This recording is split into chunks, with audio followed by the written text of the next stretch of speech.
Hello beautiful people, welcome to the channel. If you're new here, hi, I'm Mai, and if you're not so new, welcome back. So 2023 is in full swing now, and 2022 is certainly a thing of the past. But before we get too excited about all the new games coming out this year, I want to have a look back and reflect on which games I really enjoyed in 2022.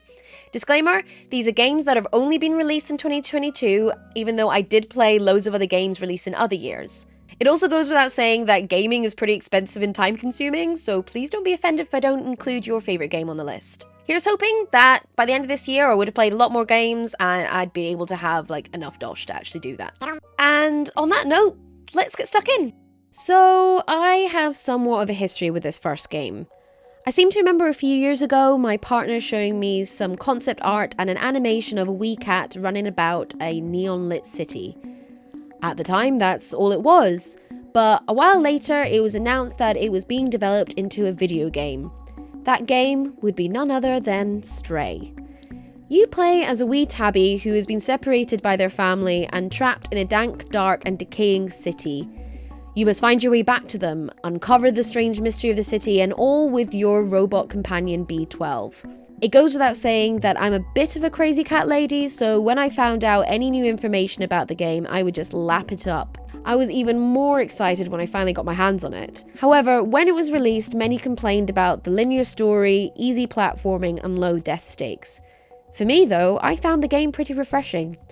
Many aspects of the game outweighed these comments in my opinion, and I thought the gameplay, model behaviour, environment and general atmosphere were real heavy hitters. Simple things like knocking over items, meowing and cuddling up with the musician friend brought me so much joy, and I was able to tick playing as a cat off my bucket list. My only little note is that I wished little actions like scratching up the furniture and licking up the water would have some mechanical benefits, although it is a very nice touch. If you haven't played Stray, I couldn't recommend it more. I haven't fully completed the game yet, but jumping back onto it for the sake of this video only makes me want to finish it more. Oh, I truly have missed that wee face. According to my year in review, Arceus was one of my top 3 most played games on my Switch. It goes without saying that an open world Pokemon game has been on the fanbase wishlist for way too long, and with Arceus, I think it was close enough. I remember when the trailer was released that many described it as a Breath of the Wild Pokemon game, but honestly, I think it's so much more than that. Being a somewhat big Pokemon fan, I was really excited to explore a more free flow and open world. I will say, I could tell you about my history with Pokemon, but for the time being, I will leave that for another video. In Pokemon Legends Arceus, you are sent back in time to the Hisui region, a time where Pokemon are wild creatures and little is known about them. Although I felt some restrictions and hurdles with the game to begin with, I tried to take my time with completing it. Even now, I often find myself booting it up to find alphas and to complete my Pokedex. I found certain parts of the game a little slow to begin with, which isn't surprising as they had to change the formula of the game slightly. It's the nature of the beast, I suppose. Battling the boss Pokemon in the game felt frustrating, but eventually became a massive achievement. I remember the one challenge I found was battling the Arcanine, purely due to needing to evade it so much. The setting of Arceus was also very refreshing, being set in the past. To me, it was a whole new world as I had never played Pokemon Diamond and Pearl. I did find some familiarity though in my starter. I chose Cyndaquil. For context, Chikorita was my starter in Silver and Crystal, but Cyndaquil was always my second choice when doing other replays. In this region, I soon discovered that there were different region variants, including a variant for my starter. This take on keeping the lovable and familiar Pokemon relevant, really refreshing. I still can't go over the game's version of Growlithe. Whilst being an open world game as well, it's not as expansive as the new games Pokemon Scarlet and Violet. I would say it's safe to say that with its zones, Pokemon Legends Arceus is more like a Monster Hunter Lite. Other things I enjoyed about the game were the mechanics, such as the player having a health bar, freely catching Pokemon by lobbing a Pokeball at them, and crafting the Pokeballs themselves. This definitely satisfied the sandbox and farming game fan in me. The function of the Pokedex also excited me with the milestones you had to achieve in order to level up your ranking or complete the expansive quests given to you. However, I did miss the traditional gym structure the mainline titles offer, but that's just me. I mean, the Wardens are okay, but I do miss brutally defeating the Pokemon League too. I'm seriously hoping, although unlikely, the company decide to continue with spin-offs with more Legends games. Revisiting past and ancient regions with familiar Pokemon is definitely a great idea. Pokemon Legends Celebi or Lugia, anyone? I've unintentionally chosen low-stakes games on this list, but to be honest, who cares? When this game was announced, my initial reaction was I thought it was Disney piggybacking off of the success of Animal Crossing. I basically thought it wouldn't do very well. I then quickly realised that being the huge Disney fan that I am, that I kinda liked the look of it. You can see my reaction in my Nintendo Direct mini video. The basic aim of the game is to tend to this magical valley you've been plopped into. A curse has been put on the town and it's your job to lift it and help everyone regain their memories. I play Disney Dreamlight Valley via Game Pass on my Xbox One, and I'm pleased to say that I didn't technically buy it. Overall, I really do like the game and I can sink hours of my life into it. I could also get the instant dopamine hit as soon as I see any of my favourite Disney characters. However, when initially playing it, the game would crash, there were glitches, and Goofy was just creepy as hell. Now, however, there's been a few updates and they've proved it with some patches.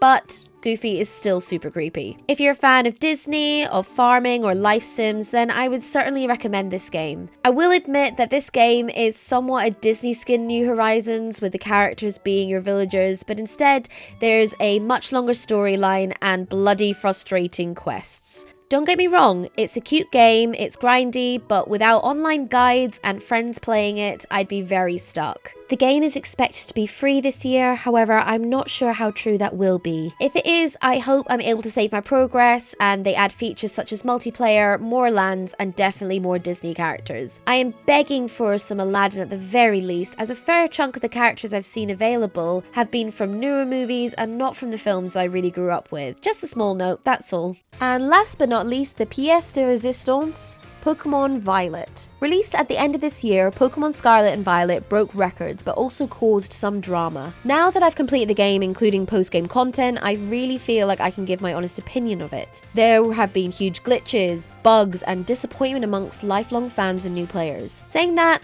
even though it's quite a broken game, I still thoroughly enjoyed it. Starting the game and finally able to choose my starter, Sprigatito of course, I was ready to explore the land of Paldea. After finally completing the tutorial, I was able to run free, run around and catch Pokemon. I was, however, met with the overwhelm of choice and freedom, which is odd for me being a huge lover of open world RPGs. Suffice to say, I was too spoiled for choice. The game allows you to choose your own path and, of course, in any order. Fancy challenging all the gyms? Sure, you can do that. Actually, no, I want to defeat the Titans first. Perfect. Nah, I'll beat Team Star instead. The world is your cloister.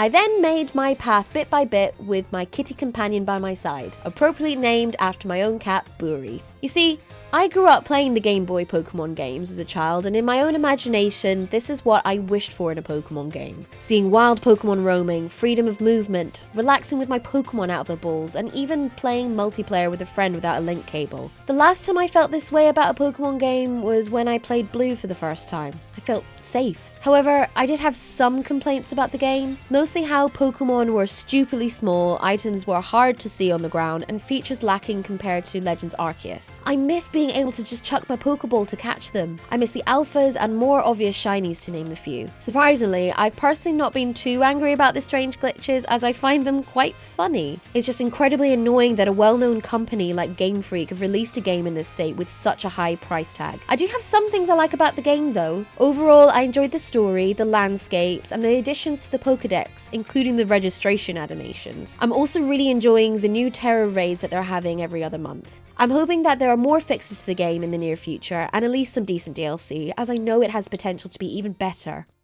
So yeah, quite a few different kind of games, but I'm really excited about 2023 and some of the new titles coming out. I'm especially excited about the new Zelda game, which I'm definitely going to have to start saving up for. Now let me know in the comments below, which games are you looking forward to? Did you have a favourite game in 2022 that you loved? If you enjoyed the video, give it a little like, and if you haven't done so already, why not hit that subscribe button, and maybe hit the bell as well to be notified when I'm next going to be posting.